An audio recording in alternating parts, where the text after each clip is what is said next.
A capacitância de um capacitor, nessa situação, por exemplo, nós utilizamos capacitâncias relativamente baixas.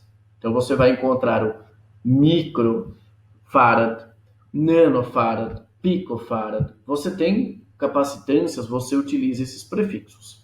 Então, uma capacitância de 5 microfarad. O que significa isso?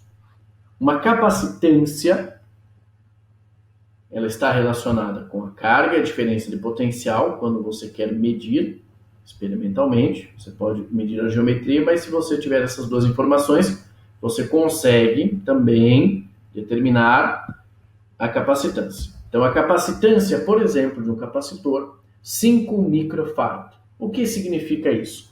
5 microcoulombs por volt.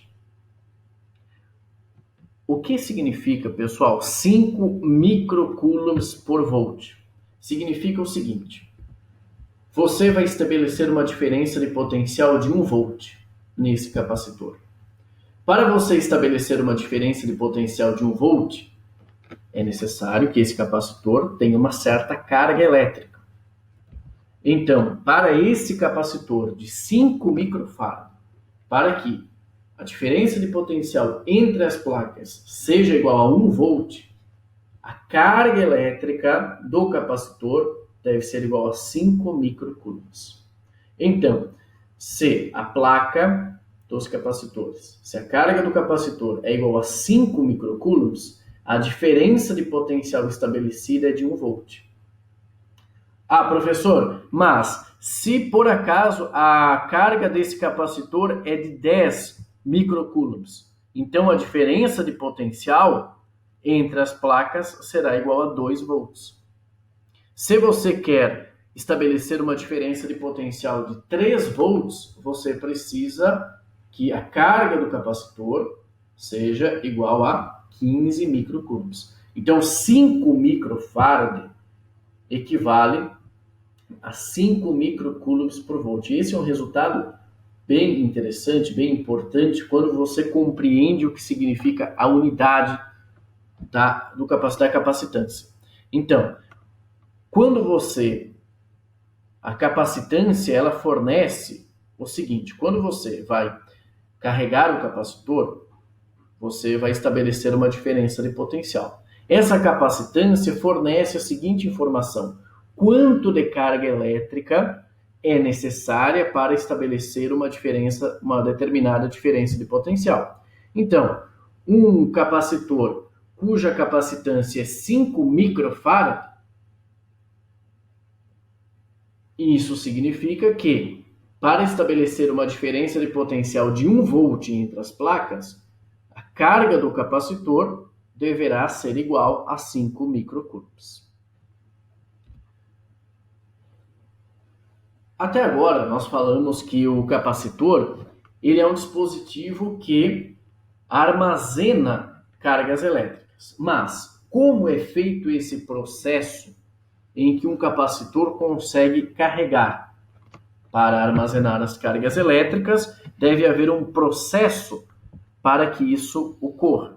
Então, o que acontece? Vamos dar um exemplo da carga de um capacitor. Temos aqui uma fonte.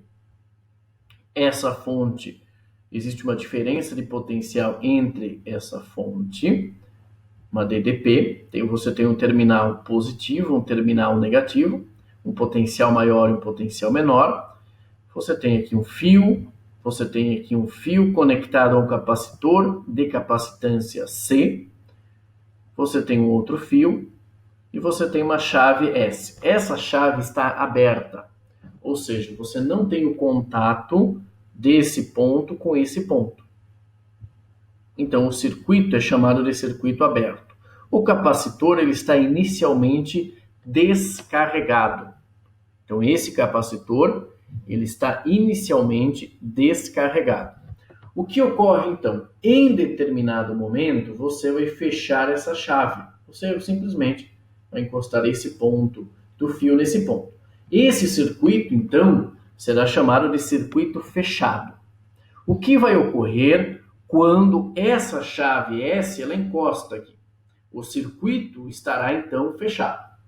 e inicia-se o processo de carga do capacitor. Você tem, a partir do momento que você fecha essa chave S, estabelece-se no circuito um campo elétrico. O que ocorre, então? Vimos nas videoaulas anteriores que cargas elétricas negativas movimentam-se no sentido do potencial menor para o potencial maior. O que ocorre, então? Quando esse interruptor é fechado, o circuito, então, está fechado e você tem elétrons. Nós estamos imaginando aqui fios condutores de metal. Então, o que acontece? Elétrons deslocam-se do terminal negativo em direção ao terminal positivo.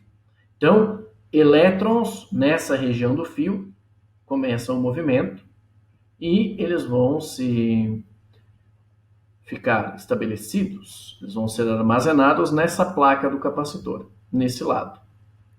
Cargas de mesmo sinal se repelem. Então, elétrons desse lado começam, então, a movimentar-se na direção do terminal positivo. O que ocorre, então, é que, nesse lado, os elétrons começam a movimentar-se, elétrons vão do potencial menor para o potencial maior, e você tem uma concentração de carga negativa menos que desse lado. Você tem uma concentração de carga negativa menos que desse lado.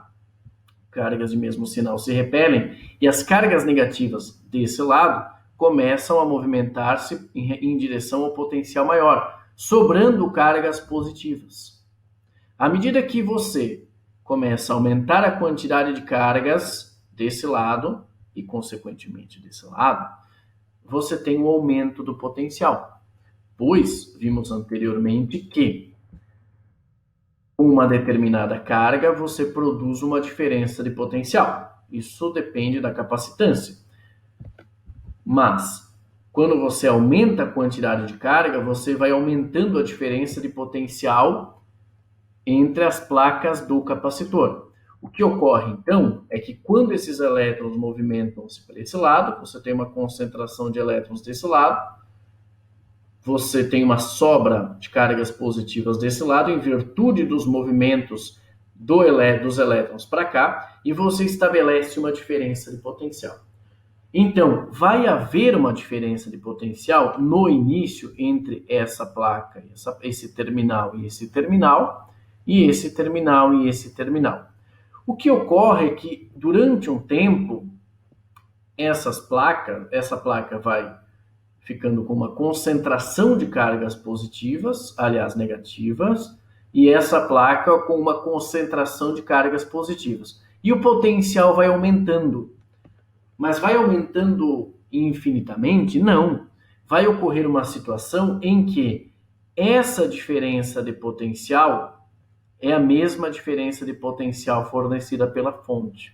Assim, entre esse terminal mais e esse terminal mais, esse terminal mais e esse terminal mais estão no mesmo potencial. Então, não existe diferença de potencial.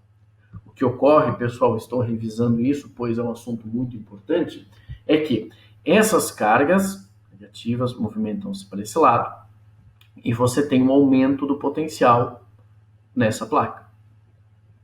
Quando esse potencial for igual a esse potencial mais igual a potencial mais, e esse potencial menos for igual a esse potencial menos, a diferença de potencial no capacitor, entre as placas do capacitor, será igual à diferença de potencial da própria fonte. Assim, não haverá um campo elétrico. Agora não haverá um campo elétrico no fio, pois não há diferença de potencial entre esse terminal e esse, entre esse terminal e esse. Assim é a situação em que um capacitor está carregado.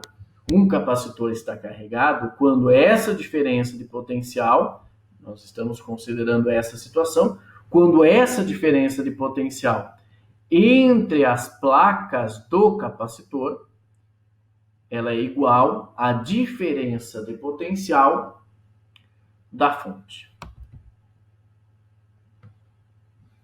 Essa é a situação em que ocorre o processo de carga de um capacitor. Então, esse é um processo muito importante, que é o processo em que ocorre a carga de um capacitor.